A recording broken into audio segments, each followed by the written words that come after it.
¿quién puede pagar el precio de la vida del unigénito Hijo de Dios, nuestro Señor Jesús? Ni los cielos enteros. ¿Cómo podemos comprar eso?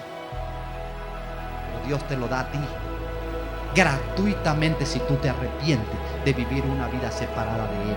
Gratuitamente, porque Dios te ama, porque de tal manera amó Dios al mundo que ha dado a su Hijo unigénito, para que todo aquel que en Él cree no se pierda, mas tenga vida eterna.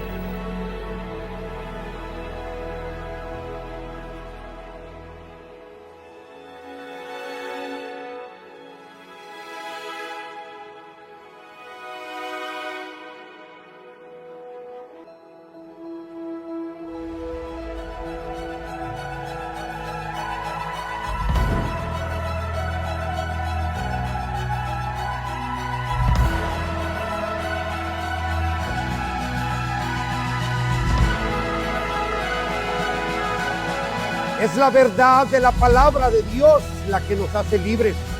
Cristo es el centro de nuestra fe.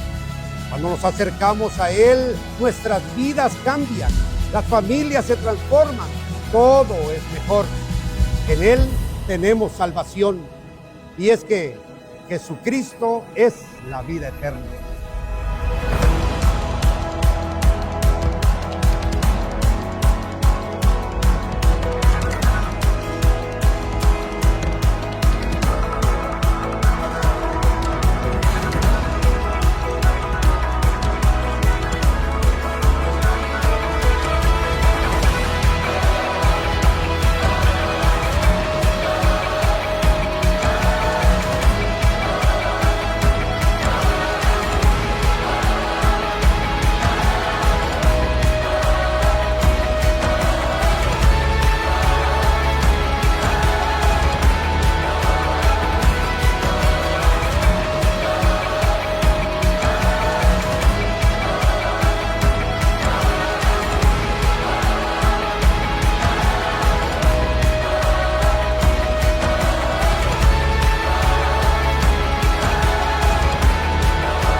Si bien es cierto, hermano, que Jesucristo nació y fue un hecho sin precedentes, algo que nos trajo esperanza, paz, gozo, alegría, en la Biblia, hermano, el punto medular de todo y de todas las profecías y de todo lo que se cumplió fue la muerte, la crucifixión, el padecimiento y la resurrección de Cristo.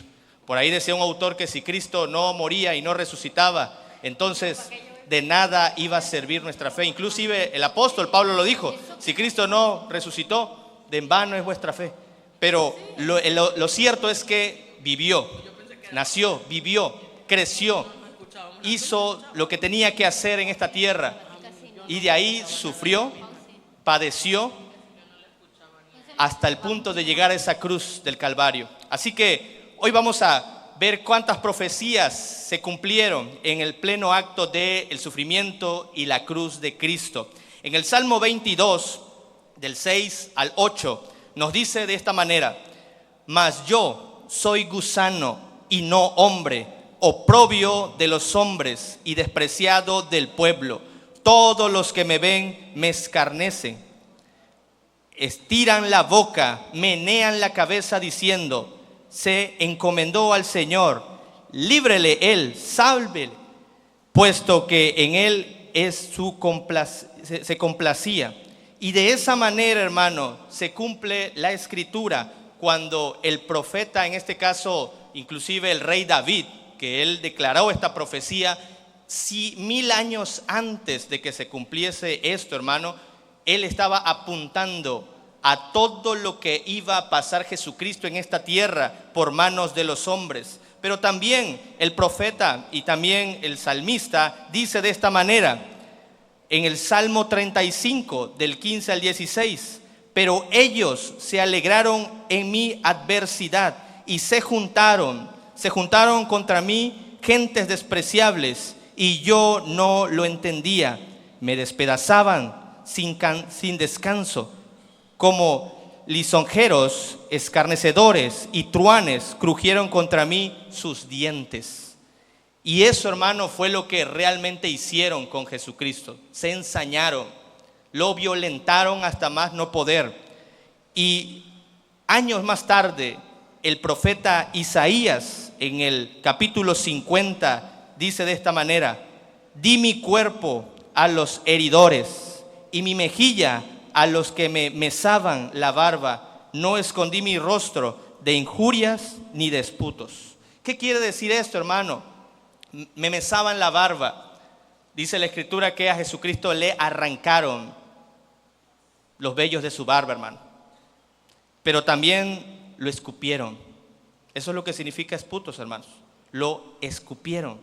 Y eso fue todo lo que el Hijo del Hombre, el Hijo de Dios, tuvo que padecer en esta tierra antes de llegar al lugar donde fue torturado cruelmente. Una de las torturas más sanguinarias de la historia la ejecutaron los romanos, y fue la de ese lugar donde Jesucristo, según los historiadores, pudo recibir 40 azotes menos uno, que es la sentencia que desde el Antiguo Testamento estaba inscrita para todo el pueblo judío. 40 azotes menos uno, o sea 39 azotes. Pero no fueron cualquier azote, hermano. No fueron con esas varas de que están lisas y que sí duele, pero no crea solamente una herida superficial. Esta herida, hermano, por lo mismo Isaías en Isaías 53 lo declara el varón de dolores.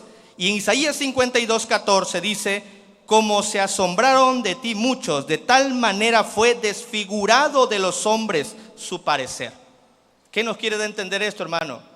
A veces nos presentan un Cristo que sí fue azotado, pero que le escurría una sangre por aquí, otra por acá, otra por aquí, otra por acá, y su sufrimiento es muy ambiguo a lo que realmente sucedió en su carne.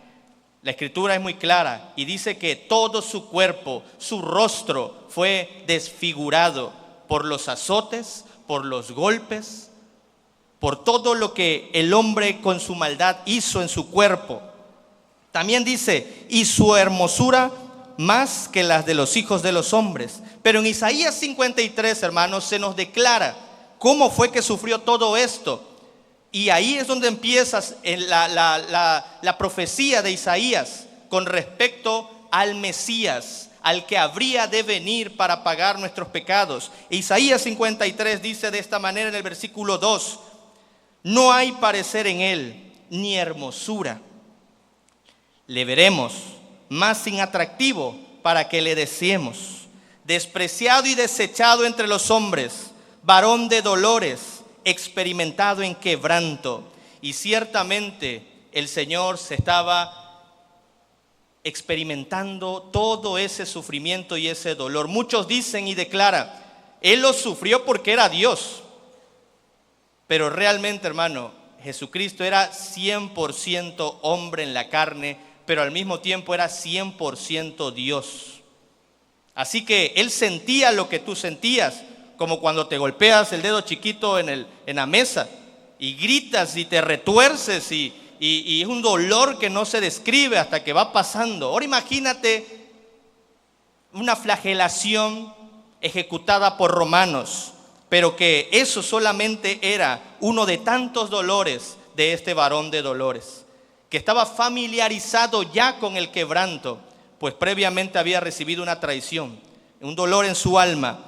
Y como que escondimos de él el rostro, fue menospreciado y no le estimamos. Pero versículo 4: ciertamente él llevó nuestras enfermedades y sufrió nuestros dolores, y nosotros le tuvimos por azotado, por herido de Dios y abatido. Mas él herido fue por nuestras rebeliones, molido por nuestros pecados, y el castigo de nuestra paz fue sobre él, y por su llaga fuimos nosotros curados. Y en el versículo 7: como cordero fue llevado al matadero. Al final, hermano, Él culmina toda esta expectativa profética al dar su vida, pero no solamente al darla, sino al padecer. Autores dicen que es el siervo sufriente de Dios. Todo lo que el Génesis, el Éxodo declaraba era solamente un vistazo a todo lo que iba a hacer Jesús. Van a aparecer una imagen donde vemos cómo era la ejecución de esa tortura romana, porque no fue cualquier flagelación, sino fue una de las más sanguinarias. Cuentan los historiadores que el látigo con el que golpearon a Jesús era un látigo de 5 colas o 4 colas, que era corto en mango, pero en las colas eran largas. Y no solamente llevaban consigo cuero, sino que llevaban incrustaciones de plomo en bolas, pero también llevaban huesecillos y metales al final de cada extensión de ese látigo. A tal grado que cuando golpeaban el cuerpo de una persona, tenían varias funciones. Las bolas de plomo mayugaban la carne, la molían.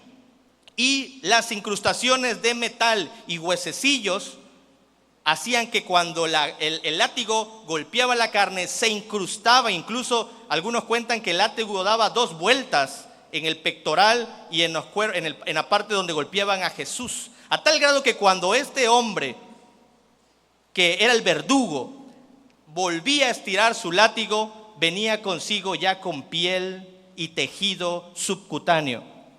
Esto, hermanos, es una tortura a niveles mega. Esto no es cualquier tortura. Es la tortura que sufrió el Hijo de Dios por cada uno de nosotros y de nuestros pecados. Al final, todo esto se tiene que cumplir, hermano, porque era necesario que el Cordero de Dios viniera a nosotros a darnos vida juntamente con Él, porque Él tenía el poder para darla. Inclusive eso lo dice Él mismo: a mí nadie me quita la vida, yo estoy dando mi vida. Si yo no lo diera, yo no la diera, entonces nadie la podría quitar de mí. Pero Él dice: yo tengo el poder para darla, pero también tengo el poder para volverla a tomar. Y ese fue el punto principal. En el Salmo 22 describe una de sus últimas palabras: porque perros me han rodeado, me han cercado cuadrillas de malignos. Horadaron mis manos y mis pies. Esto significa que hicieron huecos en mis manos y mis pies. Contar todos mis huesos puedo. Él, hermano, incluso cuando ya Jesucristo estaba en la cruz, se cree que algunos huesos ya estaban expuestos después de toda esa flagelación que le hicieron, que le impusieron en su cuerpo. Y muchos creen, hermanos, que Él murió asfixiado, murió desangrado, y ciertamente, hermano, eso contribuyó a su muerte. Pero lo más difícil para Él, hermano, en ese momento fue la separación de su Padre, a causa de que todos nuestros pecados y mis pecados fueron imputados en su cuerpo. El mismo Salmo 22 dice que su corazón era como cera, se derritió, hermano, explotó. Precisamente, hermano, por todos esos pecados que cargó en su cuerpo, en su vida. Zacarías 12:10 dice: y mirarán a mí, a quien traspasaron, y llorarán como se llora por hijo unigénito. Al final, también la Escritura es muy clara en cuanto que una lanza iba a traspasar su costado. Pues ya ni siquiera fue necesario que el centurión, que era experto en muerte, solamente para darse y cerciorarse de que realmente estaba muerto, porque ya no pudieron quebrar ninguno de sus huesos, ya que estaba escrito que el Cordero no debía de quebrarle ningún hueso, y también se cumplió cabalmente en esa porción de la Escritura. Terminamos diciendo que el Salmo 34:20 dice: Él guarda todos sus huesos, ni uno de ellos será quebrantado. Y Daniel dice: se quitará la vida al Mesías, mas no por sí. Al final, el pueblo romano ejecutó esta muerte, pero el Señor la dio por cada uno de nosotros. Así que hoy, hermanos, el mundo celebra o conmemora más bien la resurrección de Jesucristo. Nosotros, dice la Escritura, que somos muertos todos los días juntamente con Cristo, porque llevamos en nuestro cuerpo las aflicciones también de su vida. Y todo lo que Él padeció, hermano, nosotros ahora gozamos de ese privilegio porque ahora somos libres en Él. Así que hoy vamos a ver, hermanos, ahorita prepare su corazón, prepare su mente.